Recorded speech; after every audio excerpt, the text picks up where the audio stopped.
Matt, can you take us through the first couple months, what the total value of jobs were month on month? Yeah, the first month was around 150, I think. Then we did adjustments for the legal suite basements, kitchens, all the bigger ticket jobs, and it was 460. And after another adjustment, the third month, it's 520. Amazing. So that's over half a mil, and it was basically, this is my goal for my company. What is up? In today's video, I'm going to break down exactly how I generated over $590,000 in quoted work for a client, only spending 2.8K in just 60 days. So for those that don't know me, my name is Joe Pethards. I am a college student as well as entrepreneur. I run a consulting company for general contractors, helping with their sales and marketing processes. A lot of it is running paid ads, SMS marketing, email marketing. But I would say majority of the revenue that we bring to clients is from paid ads, mainly Facebook. It's such a powerful platform, and really for any business, I would say B2B, B2C, if it's a want or need, it does wonders if you know the right strategies. So I'm going to break down quickly, and I'm actually going to show you guys the ad account so it doesn't seem like I'm just throwing random fucking numbers on the spreadsheet. So this is month one, and not really anything important here. This is just to present to the client. We do these monthly reviews where we show the results, like the increase, decrease, whatever it may be, and just obviously moving steps, what we're planning to incorporate or add into the next month. Typically, our contracts last 3 months, so it gives us a lot of time to figure out what's working, what's not, what we need to improve on, how we can be driving more revenue for the business, etc.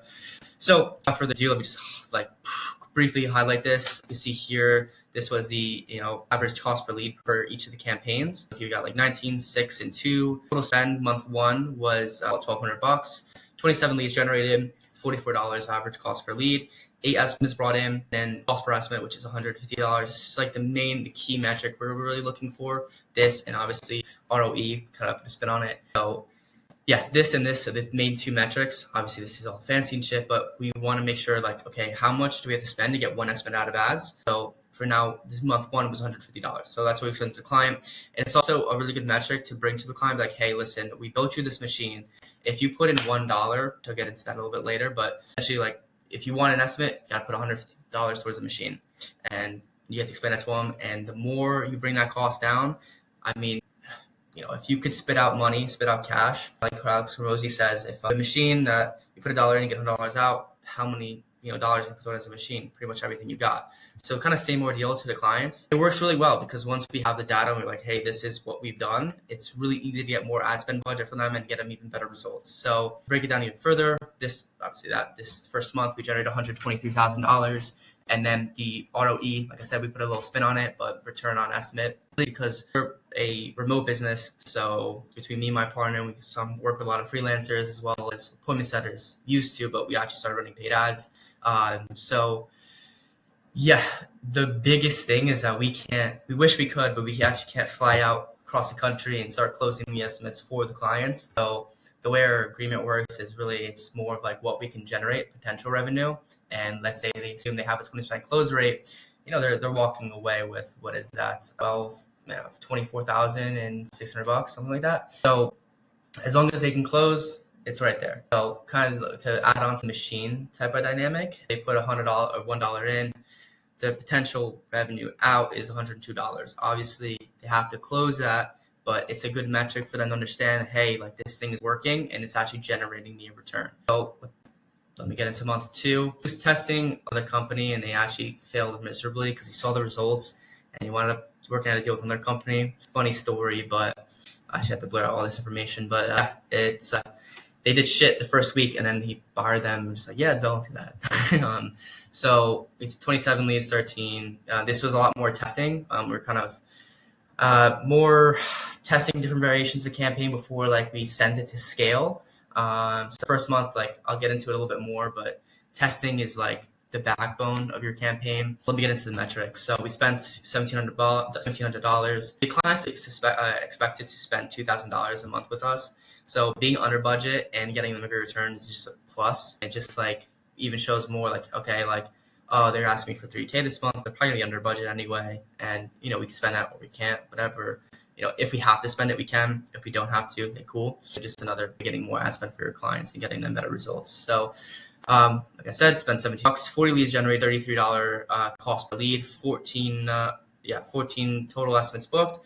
Average cost per estimate was $121, and big jump in quoted revenue. Month one to month two was $476,000, and then the ROE was 274x. So very, very big jump. Like the performance just went crazy after we started scaling the campaign. This is more of a breakdown to show really the clients is like what ones are compared to, and as well as combined investments. So we could just see like this almost tripled. Same thing here. Well, really, yeah, ish.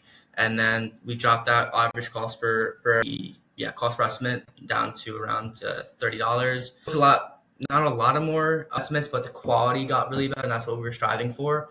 And then the cost per estimate also dropped, which is usually not really heard of when you're aiming more for quality. The CPL typically is higher because Facebook's trying to find your ICP a little bit harder until you get that if you're using like lookalike audiences, whatever it may be. And then this is just a full breakdown. So we generated $590,000. Kind of showed this at the beginning of the video, but yeah, that's that. So to show you I'm not full of shit, I'm just gonna bring you inside the ad account. So I have to blur a lot of this information out. Hopefully you can see this, but we generated 23 leads. Ooh, shit. We generated 23 leads here, 19, 8, 14, 34 to 19. As you can see, we jumped that ad spend up by a lot. This is total ad spend, so spent like $2,800 the past 2 months. We almost doubled it in 1 month. We've been getting such good results. So between these two campaigns, we almost spent $1,000. So that's $2K right there. And we also did test some other things as well before scaling up these campaigns. Just all amazing stuff. So I wish my iPad was working, so I kind of walk you through it. Kind of different video style. I noticed that actually recording the clips and editing is just way too long. It's a second job pretty much.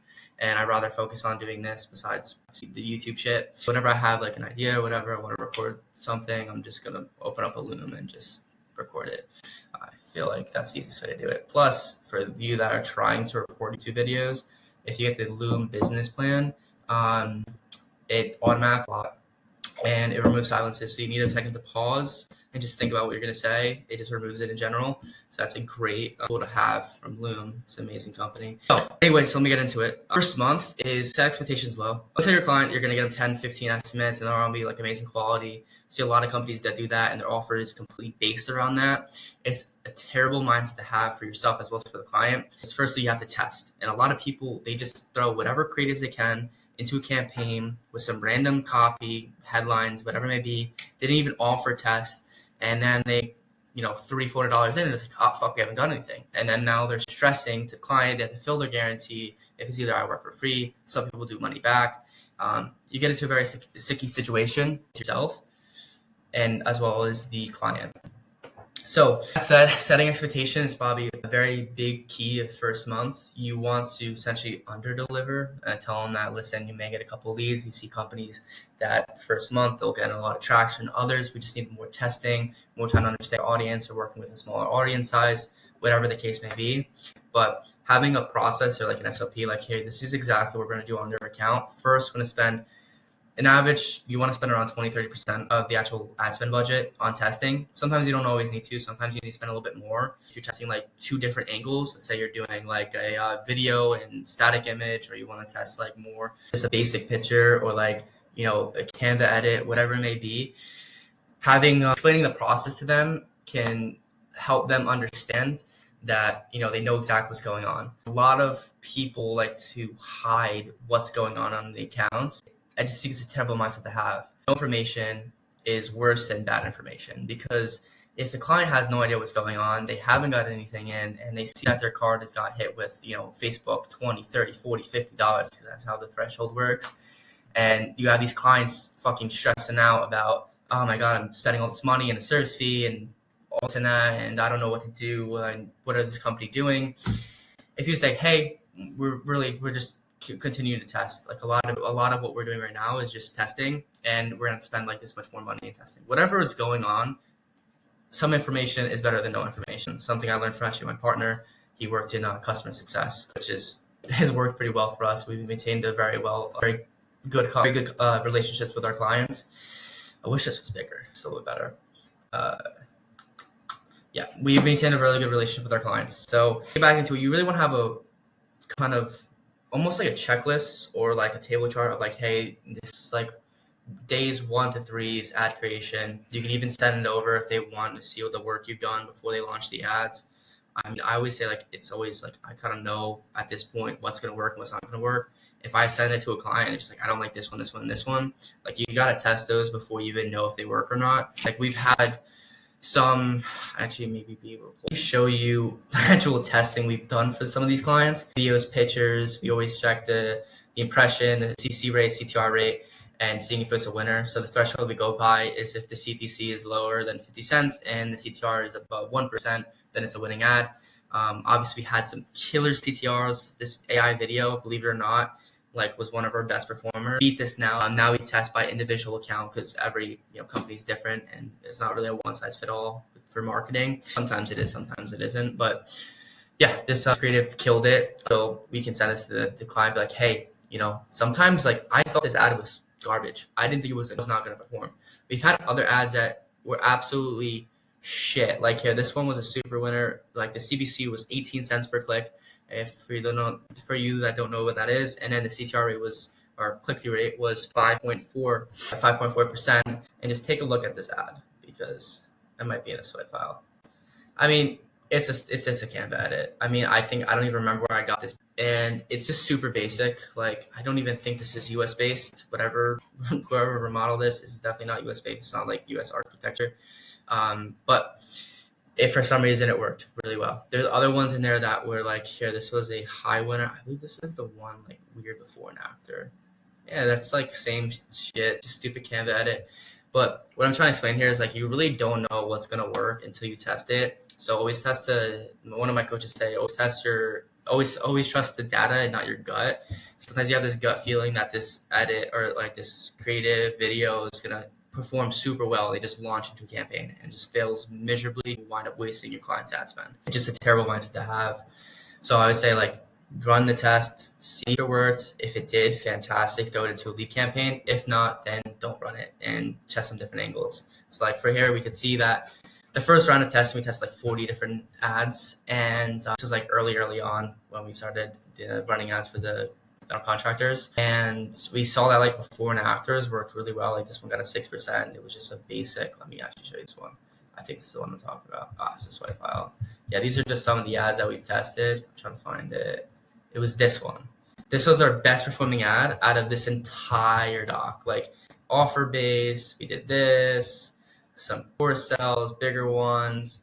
The one I thought that was really going to perform, and I'm going to get into this a little bit, like a lot, but this one I thought was really going to kill it. And I ended up doing like it was one of the worst. That's why I always say, or that's why the coach always says, trust the data and not your gut. Very good mindset to have around running campaigns, etc. Hopefully you guys saw that. But yeah, testing is probably, I would say, 80% of it. Once you have the winning elements, the creative is working, you can just go on and scale the campaign. I didn't really want to get too in depth on actually like how to set up the campaigns, etc.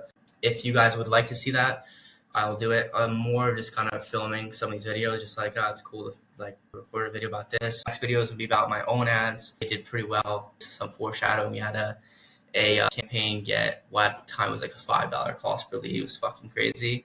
Now we kind of went up to like $8, but the quality was iffy. But yeah, I mean, that's kind of all I wanted to cover today. Hope you enjoyed. I'm gonna just throw in like just some more proof because I know I'm young and some may not believe. I'm just gonna throw in some clips at the end of this of just like the client calls that we've had, or actually we recorded the testimonial, so I'll throw in some clips of the testimonial in this YouTube video. And I hope you enjoyed. And there's like fucking 4 people that follow me on YouTube right now. But if you guys have any ideas about Facebook ads or like anything, whatever, let me know and I'll be happy to make a YouTube video about it. Or just basic feedback from this video. I would love to hear some of what you guys have to say, or what you guys have to say about this video. If you want me to go a little bit more in depth in something, if you thought I did something terribly, please tell me. You could just write me in the comments, whatever works for you. But with that said, see you guys soon.